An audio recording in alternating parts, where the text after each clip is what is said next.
የአፍሪካ ህብረት ሰሞኑን በአፍሪካ የኑሮ ሁኔታና የወደፊት እጣ ፈንታ ጉዳይ ላይ በ39ኛው ዓመታዊ የመሪዎች ጉባኤ በአዲስ አበባ መክሯል። በጉባኤው አጀንዳ 2063 ዘላቂ ውሃ አቅርቦትና የንጽህና ስርዓቶች፣ የአየር ንብረት ለውጥ፣ ድህነት ቅነሳና የምግብ ዋስትና ላይ ያተኮሩ ውይይቶች እንደተደረጉ ተነግሯል። ይሁን እንጂ ህብረቱ እስከዛሬ 39 ጉባኤዎችን ቢያደርግም 50 ዓመታትን ወደፊት ተሻግሮ አጀንዳ 2063ን ቢቀርጽም በአፍሪካ የእርስ በርስ ጦርነቱ ተባብሶ ቀጥሏል። ሚሊዮኖች እየተፈናቀሉና እየተራቡ ነው።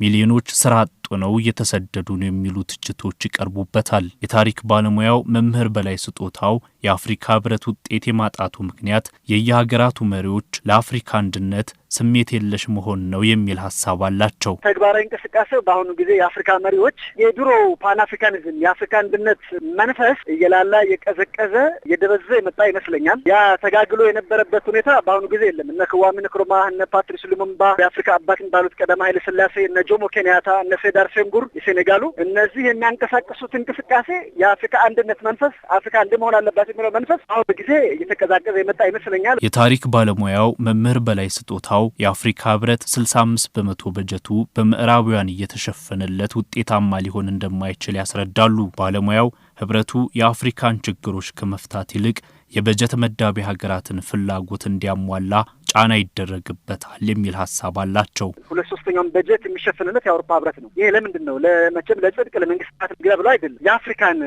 የተፈጥሮ ሀብት በስውር ለህዝቡ ይፋ ባልሆነ መልኩ ለመቆጣጠር ነው። ስለዚህ ለአንድ አካል እንጂ 2/3 በጀት መደበልህ ማለት እቅድ የሚያወጣልህ እሱ ነው። አንተ የራስህ እቅድ አይኖርህም። ተግባርህን የሚመራው እሱ ነው። የአንተ የራስህ ባለቤት አይደለም። እንደዚህ ከሆነ በቋሚነት በጀት የሚመደብልህ ከሆነ አፍሪካ ህብረት አለ ወይ? ስሙ ካልሆነ በስተቀር በይፋ አለ ወይ? ሌላው ደግሞ አሁን የንጭት ስሙ መወገድ አለበት፣ አፍሪካ አንድ መሆን አለባት የሚለው የተግባራዊ እንቅስቃሴም ሆነ በሀሳብ ደረጃ በአሁኑ ጊዜ አይሰማም፣ አይታይም። አፍሪካ ከፍተኛ የተፈጥሮ ሀብት ባለቤት እንደመሆኗ የውጭ ሀገራትን ትኩረት ስባለች የሚሉት ባለሙያው ይህንን ሀብቷን ለመበዝበዝ ያልተረጋጋችና በድህነት ውስጥ የምትኖር አፍሪካን ይፈልጋሉ። ለዚህም በበፊቱ አሰራራቸው ለሀገራቸው የሚቆረቆሩ አፍሪካዊ መሪዎችን ከስልጣን ያስወግዱ ነበር የሚሉት መምህር በላይ አሁን ግን በተራድኦ ድርጅቶችና በእርዳታ ስም ለአፍሪካ ሰዎች ግጭትና የእርስ በርስ ጦርነትን ይደግሱልናል ይላሉ። ይህም የአፍሪካ ህብረት እቅድ አንድም ኢንች ወደፊት እንዳይጓዝ እንዳደረገው ያስረዳሉ። መሪዎችን ማስወገድ ነበረ።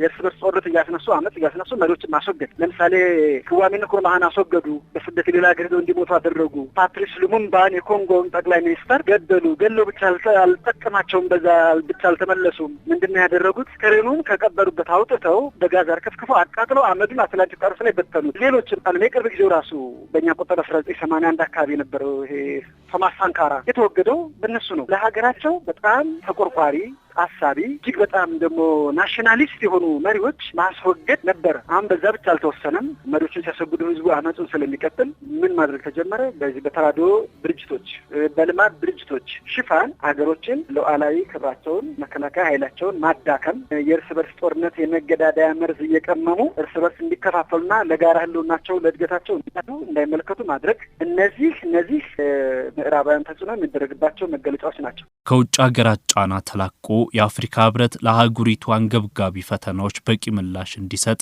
አፍሪካ የግል ስልጣናቸውንና ጥቅማቸውን ወደ ኋላ ብለው ለህዝብ ጥቅምና አንድነት መስዋዕትነት የሚከፍሉ መሪዎችን ካላገኘ በቀር ወደፊትም የአፍሪካ ህብረት ውጤታማነት እንደሚያጠራጥራቸው ባለሙያው የግል ሙያዊ ሐሳባቸውን ነግረውናል።